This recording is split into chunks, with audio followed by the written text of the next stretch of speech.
Hi everyone, and welcome to the academic assignment. It's not really a workshop, it's just a chance for Daisy and I to talk you through the assignment itself, what you can expect, and to use some tips along the way. So just a reminder, my name is Nicola.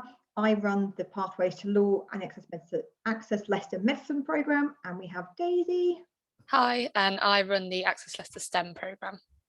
So we'll be talking you through the academic assignment, what to expect and how to go about approaching it. So in terms of what we are going to cover, we'll just talk about what it actually is, so what the academic assignment is all about.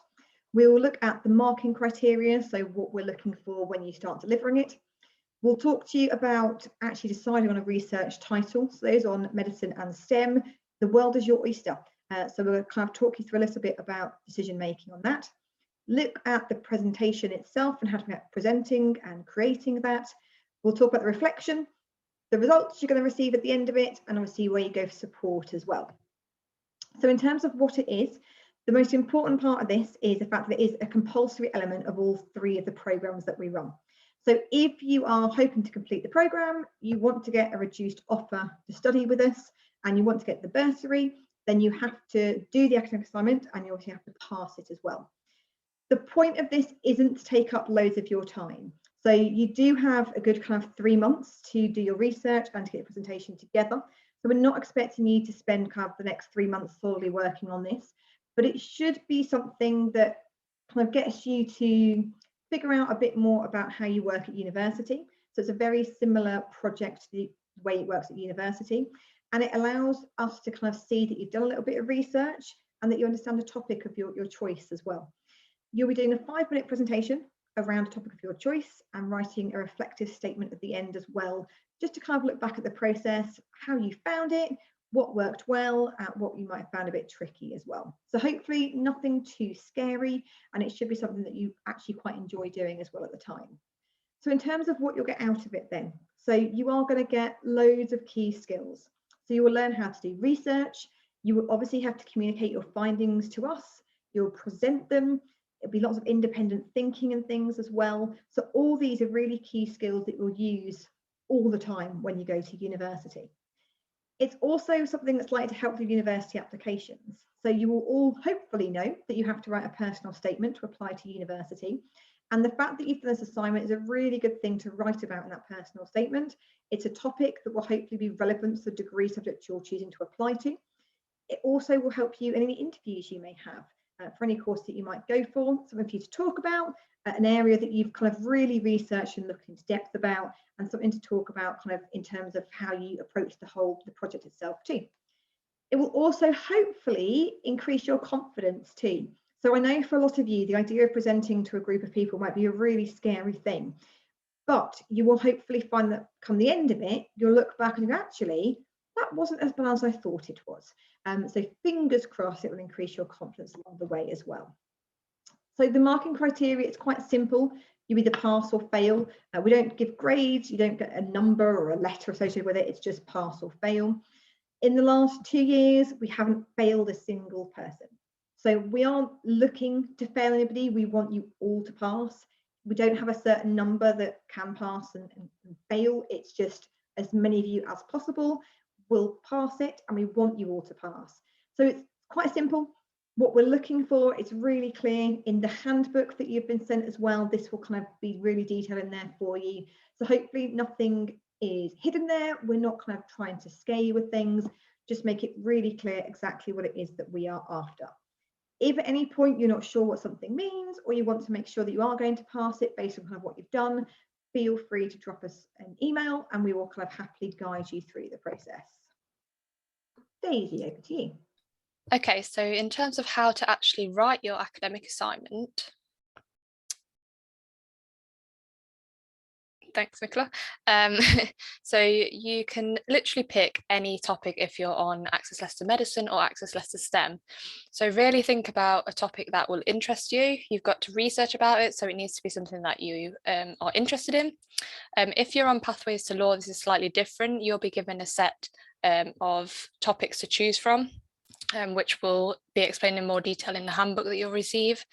So you can use this as a way to demonstrate your interest in studying your subject. It doesn't have to be specifically a subject relevant to the STEM program. So obviously STEM is very varied, so you don't need to pick, say if you're thinking, oh, I might be interested in doing physics, you don't have to pick a physics topic. You're welcome to pick any topic that interests you that comes under the kind of umbrella of STEM. You're also welcome, if you're on STEM, to pick a medicine topic if you would like to, that's also fine. Think about what's relevant. So if there's something in the news at the moment that you think is quite interesting, then potentially you could have a look into that. You've only got 5 minutes, so please make sure you keep it quite concise. Don't pick something very, very general. Try and kind of keep it quite targeted so that you can easily present in 5 minutes, which sounds like a long time, but it's really not once you start presenting. So you need to obviously research your topic. Once you have an idea of what you'd like to look into, then there's lots of different things you can use to help with your research. So obviously the internet's a great starting point.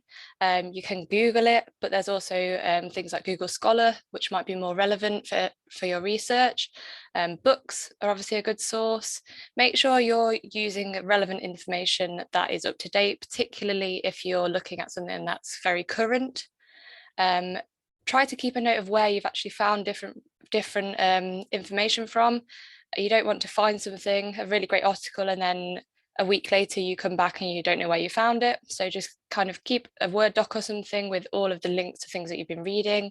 Do lots of research. So kind of start researching and then pull things together as you go along. You can make a plan using the research. So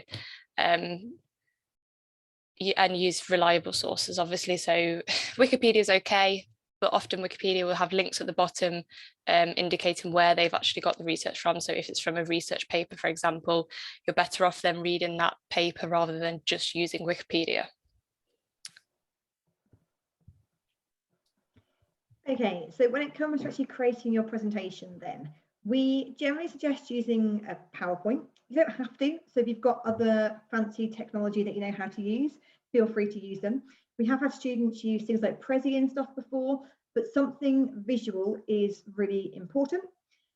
When you're making a PowerPoint especially, try to make sure you haven't got too much writing on each slide. So one of the big things that we find every year with the assignments is that students will try and write kind of all their notes on the screen. So they will kind of essentially read off the screen. If you do that, you won't have your audience's concentration and you won't have that interest for very long. So try and have your screen as very much kind of bullet points. You can use a picture, you can use a graph maybe, but use that as your prompt rather than kind of what you're going to be reading from. Try not to have too many transitions, any kind of magic whizzing of things coming in and out. It's often easy to forget when things come in. You click a button too many few times and things whoosh in and whoosh out before you know it. And so don't kind of have too much going on your slide at a time. 5 minutes, Daisy's absolutely right. That might seem like an age to you at the minute, but when you get started, you'll be amazed at how quickly that goes. So we generally say a good guide is to have 1 minute per slide. Doesn't include your title slide, and won't include your bibliography slide, which will be your last one. So kind of roughly 5 slides, and take your time to talk through them. Look at the guidebook. There is a wealth of information in that which will be sent out to you. It talks about how to reference, so it talks about what your bibliography should look like. But basically, don't be afraid to kind of use pictures. Don't think you have to have loads of text on a slide, because you definitely don't. But make sure that it's visually attractive, it's not overload with information, and trust the fact that you will remember the research that you've done and kind of go with that rather than worrying too much about kind of having everything there in front of you. In terms of the presentation itself, don't worry, it won't look like the picture on this slide. It won't be you sort of in front of a room full of other people. There will be around about between 6 and 8 people probably we're presenting to. There will be at least 2 members of staff, so myself, Daisy, Avcora, or Nick, and then there will be kind of 6 or 7 of your peers as well. So it's not going to be a massive group. We will not make you stand in front of a lecture theatre. We'll hopefully find a nice kind of classroom where you can stand up and present to us. It will be face-to-face, and it will be on the university campus. So we don't know whereabouts at the minute, but once we've booked rooms, we'll be able to let you know to get you there in good time. You will choose an hour time slot. So the Doodle poll link, which will be coming your way, allows you to choose which time slot you want to do. All the dates available are on the doodle poll, so you just need to fill in the date that you're able to do. If at any point in time you realise you can't do that date anymore, please let us know rather than changing the doodle poll, because you can't take yourself off, I think, once you put yourself down for a date. So let us know and we can delete you off if need be. But it will be face-to-face, small group. We have slots available kind of all day long. The dates we've chosen are during the Easter holidays. And so there's kind of 4 different dates we've identified with slots from 10 a.m. until 3 p.m. So hopefully you'll be able to kind of fit yourselves into one of those. Any problems, any queries, any of that, do drop us an email and let us know. That hour time slot will be filled with listening to other people's presentations as well. And then if you want one, we'll be able to give you a campus tour afterwards as well. So you get to have a bit of a more of a guide of the current student, have a look around, ask any questions you may want to ask as well. Okay, so after you've done your presentation, we're then going to ask you to write a short reflection piece. So you need to do this reflection piece as well as the presentation to pass. This is going to be a 300 to 500 word statement, and it's basically to help you understand what went well within your research and presentation and what you could have improved. We really want you to reflect on your own experiences with this. So for example, we want you to think about what did you enjoy, which parts of the assignment did you like, were there any challenges that you found when you were completing the assignment, and if so, how did you overcome these? And then how can you apply your experiences of taking part in the assignment to any future study? So particularly thinking about coming to university, this is the kind of thing that you will be doing at university, so it's a really good preparation for you. So we'd like you to submit your reflection piece by Tuesday the 3rd of May, and then shortly after we will let you know whether you've passed or failed. Which I've just said. So you'll get your results by Monday the 9th of May, and we'll email this to you from the progression inbox. Like Nicola said before, it will either be a pass or a fail. Hopefully everyone will pass. And obviously to get the benefits of the programme, so the reduced offer and the scholarship, you need to pass the academic assignment, and this means you have to do the presentation and the reflective statement, so don't forget about the reflective statement. And in the handbook, the marking criteria will be included, so please have a look at that, because obviously that's how we're going to mark you, and that's how we give you a pass based on what's in the marking criteria. So please do make sure you have a look at that. So the handbook has absolutely loads of information in. So we have very much just scratched the surface today with the information we've given you in terms of kind of actually choosing a topic, doing some research, where to find the information. There is a lot more information in the handbook we're going to send out to you. So there is a page on how to do referencing in there. There is a bit more information about some topic ideas as well, to give you a bit of a starting point for those ones. But you do have time. The one thing I would really say is don't assume that means you can start it at the start of April. The way that university works is you are generally set a deadline a few months in advance. The idea being that you have time to kind of work your way through the research and do it kind of bit by bit. So do use the next couple of months wisely. When you have spare time from school or college, then do a little bit of research into your topic. I really hope that you find a topic that you absolutely love and that you really want to actively research, because that's when that will come across when you deliver it as well. If it's something that you can tell you've got a passion for, if it's something that's personally affected you in some way, shape or form. We often get students talking about things like asthma, for example, because they've got a family member who's been affected by it, or any other kind of condition. We always have a few students come up with topics that I have never heard of before, and it's always really, really interesting to kind of hear more about them. If you do have questions, then obviously you are more than welcome to email us. What I would say is that because of the number of you on the programs, we are not able to read or look through any of your presentations before you deliver them. So please don't email us saying, can you just check this over for me? Because the answer will be no, I'm afraid. But if you have got questions about how to find something, or you've got a title in mind but you're not quite sure about, do feel free to drop us an email. The University of Leicester Library website is there as well, so there's some help on referencing there.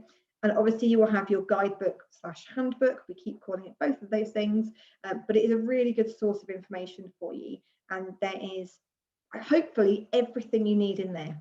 But if not, you are free to email us whenever you want to. If you have got any questions, let us know.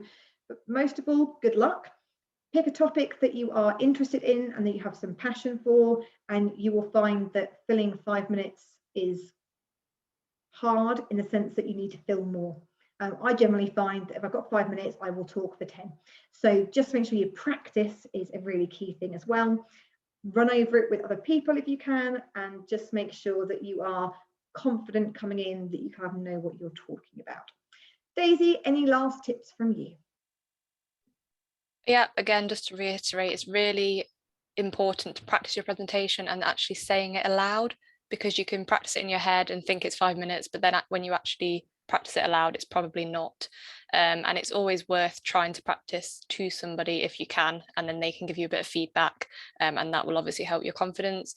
And again, just enjoy it. It might seem really nerve-wracking, but actually it's a really good experience for you, and you get to talk about something that you're interested in. So yeah. Brill, thank you very much. Any questions, let us know, but otherwise we are very much looking forward to kind of seeing what you come up with. I can guarantee that we'll have questions for you, mostly because we are fascinated by the topics that you choose. So don't be put off by that either. It's just because we are interested in what you're talking about. So thanks for listening. Good luck choosing your topic and doing your research, and we look forward to seeing the outcome of it all in April sometime.